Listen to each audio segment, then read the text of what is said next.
Did you know that a major national celebration started in a small town school? Stay with us to learn its history and improve your English. Hello and welcome to our English story for the intermediate level. We use slow and clear English to help you learn. Today, we will explore the impactful history of Women's History Month and discover its inspiring theme for 2026. This video is structured to maximize your learning. First, you will hear the complete story in English. Then, we will do a bilingual review with English and Spanish text on the screen. After that, we'll study key vocabulary and a useful expression. Finally, we will test your understanding with some questions. Let's begin. Our story begins not in a grand government building, but in a local community. In 1978, in Sonoma County, California, a group of educators and historians noticed a problem: women's contributions were almost completely absent from school textbooks. They decided to take action. They organized a local Women's History Week celebration, timing it to coincide with International Women's Day on March 8. This grassroots movement involved dozens of schools and community presentations, and it was a huge success. The idea was powerful and it began to spread like wildfire. Other communities and school districts across the country heard about the Sonoma County event and wanted to create their own. The organizers shared their curriculum and strategies, helping the movement grow. This was a true testament to the power of collective action, showing that a small group of determined people could spark a national conversation about whose stories are told and why they matter. By 1980, the movement had gained significant national attention. A coalition of women's groups and historians, led by the National Women's History Project, began to advocate for official recognition. They lobbied Congress, presenting overwhelming evidence of the need to formally acknowledge and celebrate the role of women in American history. Their persistence was crucial. They argued that understanding this history was essential for empowering future generations of women and girls. Their efforts paid off. In 1980, President Jimmy Carter issued the first presidential proclamation declaring the week of March 8 as National Women's History Week. In his message, he stated, "From the first settlers who came to our shores, men and women have worked together to build this nation. Too often the women were unsung and sometimes their contributions went unnoticed." This was a landmark moment, but the advocates knew their work wasn't finished. They wanted a full month. After years of continued lobbying, Congress passed a law in 1987 designating the entire month of March as Women's History Month. This was a major victory.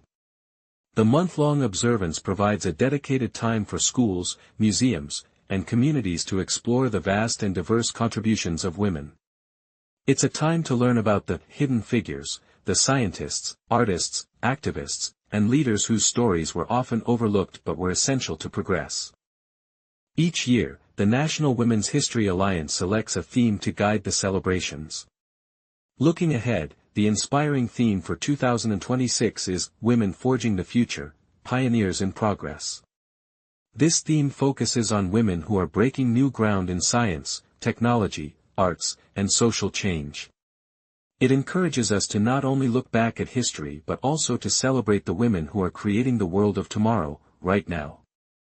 This theme honors both historical and contemporary pioneers. Think of Ada Lovelace, who wrote the first computer algorithm in the 1840s, or Dr. Mae Jemison, the first African-American woman to travel to space. It also shines a light on today's innovators, the young entrepreneurs developing sustainable technologies, the coders building more inclusive digital spaces, and the artists challenging our perspectives. They are all forging a new path for future generations.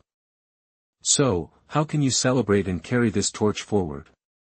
You can read a book by a female author, watch a documentary about a woman's life, or support a women-owned business in your community. You can also have conversations with friends and family, sharing the stories you've learned. Education and awareness are the first steps.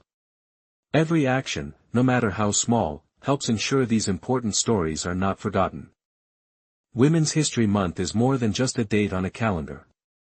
It's a reminder that history is made every day, by ordinary people doing extraordinary things. It's a celebration of resilience, innovation, and progress. By learning from the past, we empower ourselves and others to build a more equitable future for all. The story of women is the story of humanity, and it's a story that is still being written. The movement began in 1978 in Sonoma County, California. El movimiento comenzó en 1978 en el condado de Sonoma, California. The idea spread to other communities across the country. La idea se extendió a otras comunidades por todo el país. Advocates lobbied Congress for national recognition. Los defensores presionaron al Congreso para obtener reconocimiento nacional. In 1980, President Carter proclaimed a National Women's History Week. En 1980, el presidente Carter proclamó la Semana Nacional de la Historia de la Mujer. In 1987, Congress designated March as Women's History Month. En 1987, el Congreso designó marzo como el mes de la historia de la mujer. The 2026 theme is Women Forging the Future, Pioneers in Progress. El tema de 2026 es Mujeres forjando el futuro, pioneras en el progreso. The theme honors historical and modern pioneers. El tema honra a pioneras históricas y modernas. You can celebrate by learning, sharing stories, and supporting women. Puedes celebrar aprendiendo, compartiendo historias y apoyando a las mujeres. Learning about the past helps us build a more equitable future. Aprender sobre el pasado nos ayuda a construir un futuro más equitativo. Now, let's look at some key vocabulary.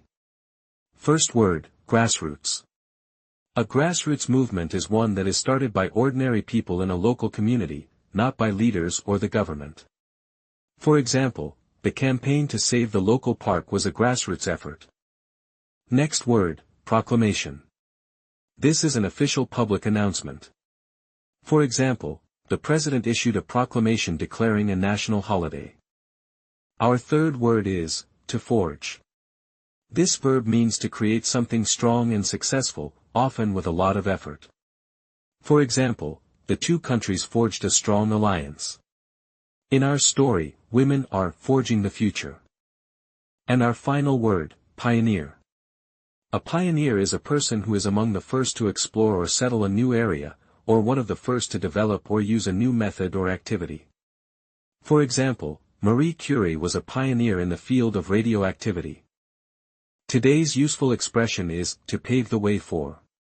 This phrase means to make it easier for something to happen or for someone to do something in the future. For example, the invention of the Internet paved the way for new forms of communication. In our story, the early activists paved the way for the national recognition of Women's History Month. Great! Now let's check your comprehension. I will ask a question, pause for a few seconds, and then give the answer. Question 1. Where and when did the first Women's History Week celebration take place? The first celebration took place in Sonoma County, California, in 1978.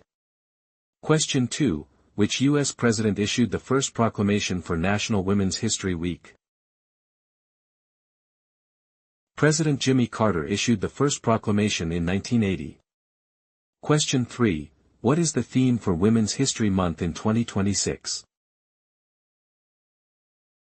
The theme is, Women Forging the Future, Pioneers in Progress. Question: where and when did it start? A. In Sonoma County, California, in 1978. B. ¿Dónde y cuándo empezó? R. En el condado de Sonoma, California, en 1978. Question: who issued the first proclamation? A. President Jimmy Carter. B. ¿Quién emitió la primera proclamación? R. El presidente Jimmy Carter. Question: what is the 2026 theme? A. Women Forging the Future. B. ¿Cuál es el tema de 2026? R. Mujeres forjando el futuro. Congratulations on completing this lesson. You did a fantastic job. If you found this story helpful, please give it a thumbs up and subscribe to our channel for more English stories. And now, a question for you: which inspiring woman's story should we tell next? Let us know in the comments below. Thank you for watching, and keep on learning.